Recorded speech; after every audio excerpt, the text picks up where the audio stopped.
Can somebody let me know when we gonna be finished with the what do you bring to the table conversation? I'm so tired. That y'all done been running this thing from 22 to 23, all done up and through 24. I don't want to hear it in 25. You understand? People need to learn how to word things a little bit different, all right? Word it just a little bit different. Instead of asking people, and I'm talking about male and female, the pink pill, the red pill, the blue pill, y'all need to have a shut the hell up pill. But you learn how to word things correctly. Instead of asking someone, what do you bring to the table? You should be saying, how does your value complement my value? As a human being, we all have value. I have value in certain areas. You have value in certain areas. How does your value complement my value? Okay?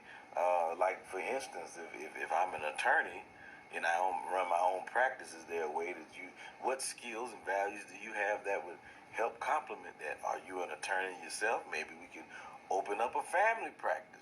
Do you have organization skills? And I know I'm sounding like boss the employee, but this is kind of how these things work. Human beings have to blend together. If somebody opens up a business, or hell, you can't be married to somebody who don't even know how to read. They don't even know how to read. How the hell, you know what I'm saying? The mail coming in, I mean, just like, you know what I mean? Like, damn, I got to do everything myself. You understand? Are you lazy? You ever find out somebody was just lazy? They ain't no good. Certain people just have certain value. You not value. Your value don't line up with my value. All right, that's just what it is. It ain't about what you bring to the table. Just the damn the table. Just what is are we gonna line up together? Because a lot of times you just damn it don't. You valuable, but you valuable to somebody over there. You understand what I'm saying? You valuable to somebody over there. I'm engineer, doctor, lawyer, and your value is that you can fight real good. When you need to take your ass over there where they fighting. So we ain't fighting over here. We talking about stocks and bonds, and we buying land. We over here trying to build some generational wealth. We ain't doing none of that goofy ass mess you doing over there. Go on over there since you can fight and roll blunts real good. Go on over there. Do you shower? Do you shower well? You know what I'm saying? Because if you don't shower well, then your value ain't going to line up with my value. You fresh out the shower and still stinking. That means you don't know how to do this right. And that is not of me. That definitely ain't lining up with what I'm talking about. Oh, come on now. You understand what I'm saying? Value. It's all about value. And some people need to learn their true value. Learn your true damn value. That's why a lot of times what the fuck you looking for ain't looking for you. That's hard for people to process and understand, but it's true.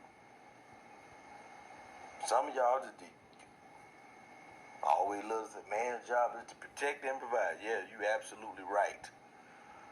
But think about this. You ain't never seen a ADT security sign in front of a trash can. So today, ladies and gentlemen, we are talking about relationships, and we are talking about values. In good relationships, people's values align. 3 ways to know that your values agree with the person that you're in a relationship with. And keep in mind that when your values agree, these are the qualities that make for good relationships. Number 1, your goals will agree. Number 2, you'll be on the same page. And number 3, you'll meet up at the same level. This is with Dating 101, Relationship 101. Very important conversation. A conversation that we have had a lot in 2024 is, what does a person bring to the table? I agree with Shuler King's sentiments, and he said that it's not just about what you bring to the table, but it's really about, do your values complement my values? Each and every one of us, no matter how wild and out we may be, we still have core values that we live by. We have a world perspective that we live by. And what's important when you are meeting your soulmate, the person that you're going to choose to be with, is, do their values align with your values? Because that's very important.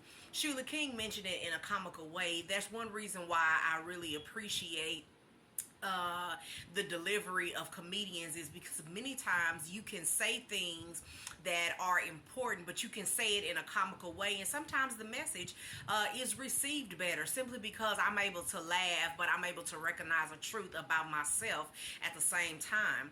So, Shuler King, one thing that he mentioned is he said, one thing that a person may bring to the table, let's say, for instance, person A, they can fight good.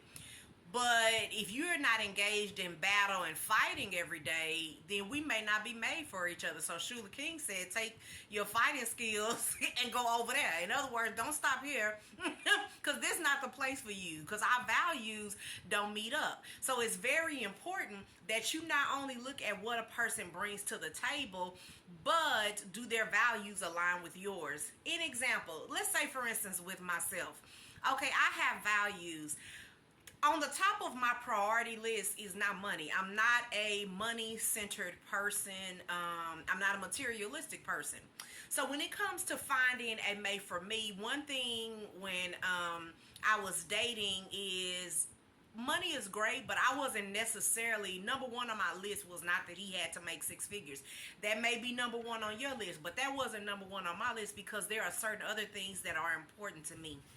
Like, I love a man that's good with his hands, and what's very attractive to me is a man that is a problem solver and can fix his own problems. I don't like in my household, the way my household is run, I don't like to have to be able to call somebody when if my tire gets on flat. I want my husband to be able to know how to fix my flat. I want him to know how to be able to change my oils. So again, what is beautiful in one person's sight may not be beautiful in another person's sight, and beauty is definitely in the eyes of the beholder, okay? But so again, don't just think about what a person is bringing to the table, but think about how their particular values complement your values. To your own self be true. That carries the idea, number one, that you need to know what you value. What do you value in a relationship? What do you value in another individual? What are qualities that you're going to be able to appreciate and keep in mind in the long run? Because we're shooting for relationships that last. It's not just about obtaining an individual, but it's about keeping their attention for the long run. And if you have those things that are meaningful to each other, then you're able to keep each other's attention again for the long run. My husband, he may not necessarily always make six figures, but again, he has those qualities that keep me interested, that keep me occupied. Okay, so let's look at the three examples that I gave. That you have found someone whose values you agree with. Number one, your goals will agree. Okay, an example, when me and my boyfriend were dating, who is now my husband, I wanted a lot of kids. Forget y'all if y'all called me weird, but I did. I wanted a lot of kids. That was my goal at that time. And so what good will it do me to date a person and they're not interested in kids? To each his own. Some people are not interested in kids. They don't want kids. They quote unquote say they don't like kids. So, that's not for you. That may be for somebody else, but that's not for you, right? Because that's your value. So you have to know what you like. So your goals will agree. If your goals agree, your destination will agree. The scripture says, how can two walk together except they be agreed? You have to agree to walk with a person. So when you're dating a person, notice where your goal, where is your intent, where do you want this relationship to ultimately lead you?